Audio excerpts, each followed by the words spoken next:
السلام عليكم ورحمة الله وبركاته. barnaamijka maanta idin wada wuxuu yahay sida ugu dhaqsaha badan laba bilood gudahood aad uurka aad ku qaadi kartid iyo waxyaalaha laguga tirgalay in aad samaysid. gabadha noloshada ayaa ah laba marxaladood. marna waxa waaye in ay iska ilaaliso uurka sidii ay ku qaadi lahayd iyo marna in ay ay ku dadaasho uurka sidii ay ku heli lahayd. maanta waxaan rabaa inaan ka hadlo gabadha sida ugu dhaqsiyaha badan ee uurka ay ku qaadi karto. sheyga koowaad waxa waaye waa in aad perinatal vitamins wax la dhahay inaad ku dadaashid. vitaminada uurka ka hor la qaadanayo waa muhiim. vitaminadan sheyga way badan yihiin. sheyga ugu horeeya ayaa ah kow waa in aad qaadatid folic acidka. folic acidka muxuu yahay marka? sida haddaan isweydiino maxaa waaye folic acidka? folic acidka waxaa waaye gabdhaha wuxuu ka caawiyaa uurka inta ay waqtiga uur raadiska yihiin oo xilliga ay ku jiraan uurka ay raadinayaan ayuu si weyn u caawiyaa. folic acidka waxaa waaye macdan oo jirka gabadha ka caawiyso oo minkeedana soo dhisto waayo. waxa uu si kale oo si gaar ahaan u caawiyaa unugyada minka in uu laba jibaar uu ka dhigo sida cell mutationka iyo wax loo yaqaano cell regenerationka wax loo yaqaano. sidoo kale folic acidka kaliya waxba kuma taraayo. waxaa wanaagsan in aad la qaadatid sheyga labaad ah vitamin D-ga. vitamin D-ga waxa waaye waxyaabaha oo gabadha ay u baahan tahay, vitaminada ay u baahan tahay ayuu ka kooban yahay. nooca oo vitamin D-ga aad qaadan kartid ayaa ah vitamin D3-ga waxa loo yaqaano. vitamin D3-ga wuu wanaagsan yahay. anna bukaanada arko mar walbo waxaan jecelahay inaan prenatal vitaminka u qoro oo gaar ahaan ay ku badan yihiin folic acidka iyo vitamin D3-ga. prenatal vitamin kaliya waxba kuma tarayaan. prenatal vitaminka waa inaad la qaadatid supplementyaasha kale. supplementyaashani maxaa kamid ah marka? kow waa in aad coenzyme Q10 wax la yiraahdo inaad qaadatid. coenzyme Q10 muxuu yahay marka? waxa waaye macdan sidoo kale oo enzyme ah, dhacaan waayo oo kaniin laga dhigay oo sidoo kale waxa uu ka caawinayaa in aad jirkaaga ovarieskaaga ogxaansidahaaga in uu ku shaqeeyo. haddii ogxaantaadii ay laciif ay tahayna wuu ka caawinayaa. sidoo kale waxaad qaadan kartaa waxa loo yaqaano DHEA-ga kana sidoo kale ogxaanta laciifka ah ayuu kordhiyaa. sidoo kale waxaad qaadan kartaa minoxidil wax la yiraahdo.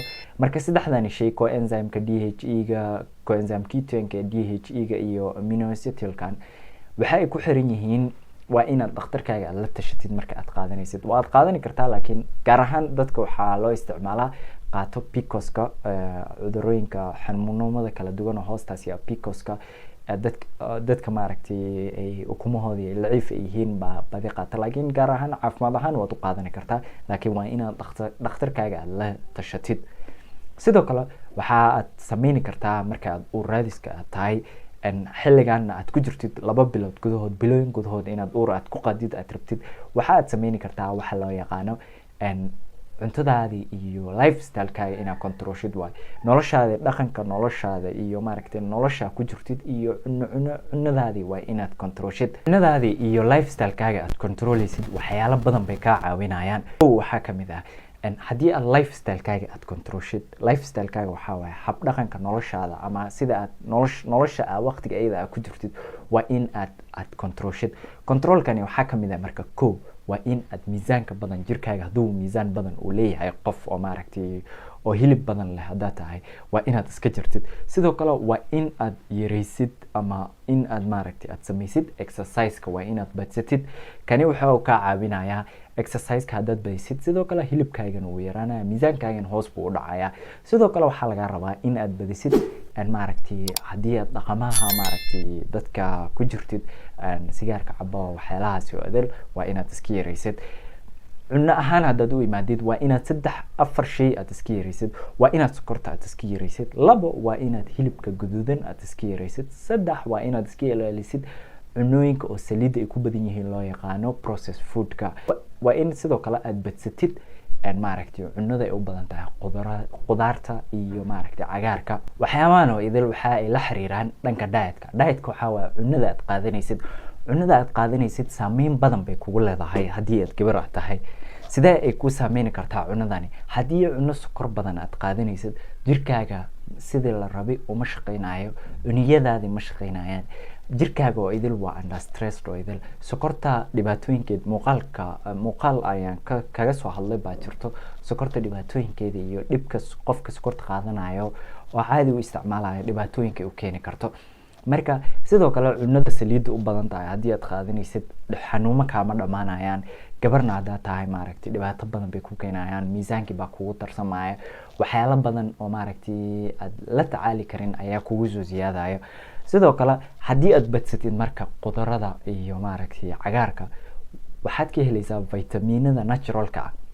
Vitaminada naturalka way kala duwan yihiin. Vitaminadana hadda aan soo sheegay badi waxaa sidoo kale zinkaga maaragtay, waxaa kale oo maaragtay vitamin B12ka, B6ka, vitamin B oo idil maaragtay vitamin A badi qudrada baad ka heli kartaa iyo maaragtay cagaarka iyo maaragtay fruitska. intaan shay aan soo sheegay prenatal vitaminka, sidoo kale maaragtay prenatal vitaminka folic acidka kamid yahay, vitamin D3 uu kamid yahay, coenzyme Q10ka iyo maaragtay waxyaabaha kale aan soo sheegay, lifestyle-kaaga, noloshaada, cuntadaada kaliya marka kuma caawinayaan. Waxaa kale oo la sii socdo in aad samaysid lagaaga baahan yahay ayaa ah waa inaad ku dadaashid waxa la yiraahdo waqtiga oo ovulationka aad galaysid, waqtiga oo maaragtay loo baahan yahay ogxaantaadii ay imaanayso ama ay imaanayso usoo dhaadhacayso maaragtay xagga iyo meesha loo yaqaano tuubooyinka.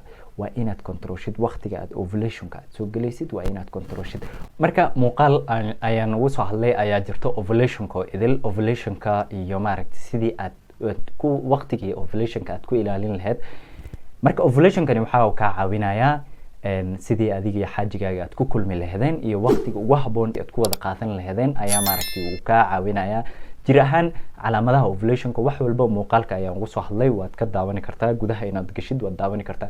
sidoo kale waxaa lagaaga baahan yahay marka waa inaad check up aad samaysid, testyaal iyo baaritaamo inaad hagaajisid ayaa lagaaga baahan yahay. baaritaamahani waxaa kamid ah full check up inaad hagaajisid ama general check up inaad hagaajisid. general check up waxaa kamid ah dhiig karka inaad iska fiirisid, sokorta inaad iska cabirtid.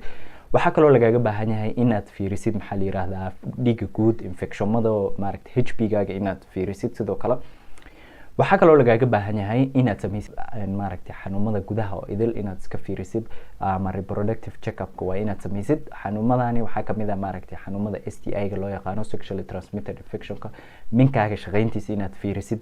waxaa kaloo lagaaga baahan yahay maaragtay waa in aad xanuunada hoose oo idil aad iska cabirtid inaad okay aad tahay. sidoo kale waxaa laga rabaa inaad fiirisid xanuunada oo minka ku dhac loo yaqaano tortuska, toxoplasmosiska, rubellarka, cytomegalovirus, kulli inaad iska wada fiirisid. sidoo kale waxaa loo baahan yahay in aad scan saartid.